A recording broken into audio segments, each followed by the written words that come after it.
Recherche de fuite sur une résidence là où j'avais fait l'étanchéité les amis. On avait réparé la fuite sur toute cette partie de marche. Et là, du coup, on a trouvé une autre fissure dans un côté de portillon qui était complètement fermé. On n'avait pas d'accès. Et là, du coup, on a accès aux terrasses. Donc, on a trouvé une fissure. On a essayé d'arroser sur la fissure pour être sûr si ça vient de là. Et là, quand j'arrose là, vous voyez, regardez. J'arrose ici et ça sort de l'autre côté.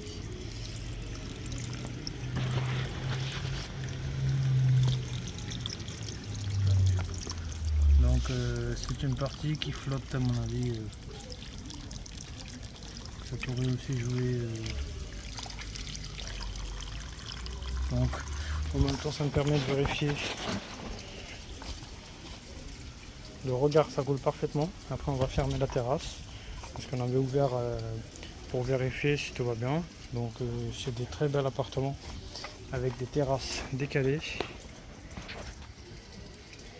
Vous voyez, et sur chaque appartement ils ont une terrasse qui est décalée. Donc en dessous de terrasse il y a le salon de la personne qui est en dessous et la personne son terrasse à elle. C'est pareil, il est décalé. Donc là on continue notre recherche de fuite. On essaie d'arroser au maximum. Donc on a arrosé ici sur une bonne partie, on n'a rien. Ça c'était le résultat final de l'étanchéité qu'on avait fait. Tout va bien, tout se passe bien, aucun problème.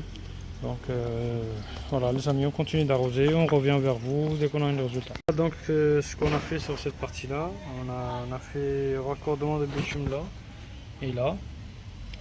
De ce qu'on avait vu, c'était ça comme fissure très important. Là on va attendre le résultat qu'il pleut. On verra qu'est-ce que ça donne, parce que nous on a arrosé une bonne partie et nous on a des doutes que ça vient de là aussi, mais on n'est pas sûr.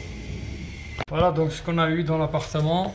Ici il y a l'enduit, donc sur l'enduit on a 70-80% d'humidité. Là au plafond et autour de réseau de chauffage on a à peu près 20-25% d'humidité. Ok. Voilà.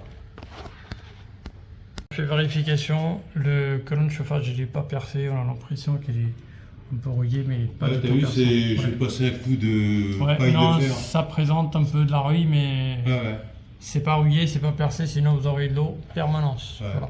Voilà. Je l'ai frotté à la paille de fer pour enlever le... non. Sinon le chauffagiste il nous aurait signalé comme quoi qu'il y a une perte de pression chaque fois, parce que quand il y a une fuite sur le réseau de chauffage, on a souvent une perte de pression, donc voilà. Donc,